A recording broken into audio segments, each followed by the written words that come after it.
بسم اللہ الرحمن الرحیم۔ یہ بات بالکل حقیقت ہے کہ معزز وہی ہے جسے اللہ تعالیٰ کی بارگاہ سے عزت اور وجاہت حاصل ہے، اگرچہ دنیا دار لوگ اسے کچھ بھی نہ سمجھے، بلکہ اس کے برعکس جسے اللہ رب العزت کے بارگاہ سے اعزاز نصیب نہیں، وہ دنیا کے تمام اسباب جمع کر لے تو بھی بے بکات اور بے فائدہ ہے۔ حضرت سیدنا بلال حبشی رضی اللہ تعالیٰ عنہ کو بارگاہ الہی میں کس قدر مقبولیت حاصل ہے، اس کا اندازہ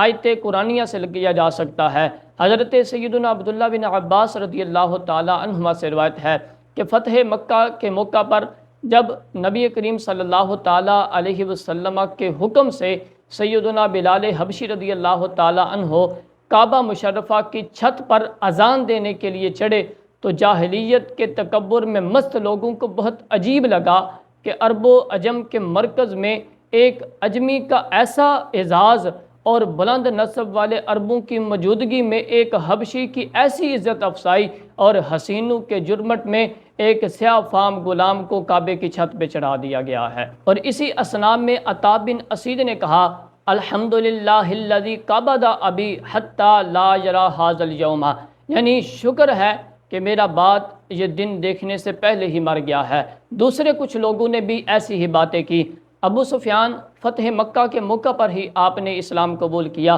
تو آپ کہنے لگے، انی لا اقول شیئا اخاف ان یخبر بہ رب السماء، یعنی میں کچھ نہیں کہتا، اگر میں نے کچھ کہا تو آسمان کا رب انہیں سب کچھ بتا دے گا۔ اتنی دیر گزری کہ حادم سلطان عرب حضرت سیدنا جبرائیل امین علیہ السلام نے بارگاہ مصطفیٰ میں حاضر ہو کر سرور عالم علیہ السلام کے سامنے سب باتوں کے بارے میں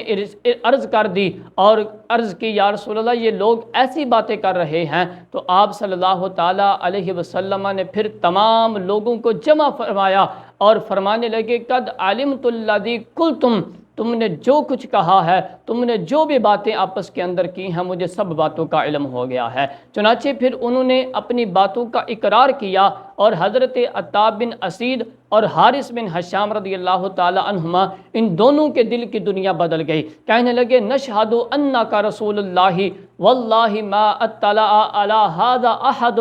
کان معنا فنقول اخبارک، ہم گواہی دیتے ہیں کہ آپ اللہ تعالیٰ کے سچے رسول ہیں، قسم با خدا اس وقت ہمارے پاس کوئی ایسا شخص ہی نہیں تھا کہ ہم کہیں کہ اس نے ہماری باتیں سن کر مخبری کی ہے۔ اور ایک روایت کے مطابق اسی موقع پر یہ آیت کریمہ نازل ہوئی، ان اکرمکم عند اللہ اتقاکم ان اللہ علیم خبیر، بے شک اللہ کے نزدیک تم میں سب سے زیادہ عزت والا وہ ہے جو تم میں سب سے زیادہ پرہیزگار ہے، بے شک اللہ جاننے والا خبردار ہے۔ تو شان نزول کے تناظر میں اس آیت کریمہ کا مفہوم یہ ہوا کہ اپنے رنگ اور نسب پر تکبر کرتے ہوئے میرے بلال کی عزت افزائی پر تعجب کرنے والوں، میرے بلال کو دل کا تقوی نصیب ہے، اور جن کو میں پاکیزہ دل عطا کرتا ہوں، پاکیزہ دل والوں کو میں دونوں جہانوں کی عزتوں سے بھی نواز دیتا ہوں۔ تو حضرات محترم، اس روایت میں ہمارے لیے یہ بھی سبق ہے کہ جاہلانہ سوچ کو ختم کرتے ہوئے تقوی کو عزت کا معیار سمجھیں، نہ کہ اپنی خودی کو، اپنی انا کو، اپنی میں کو عزت کا معیار سمجھیں۔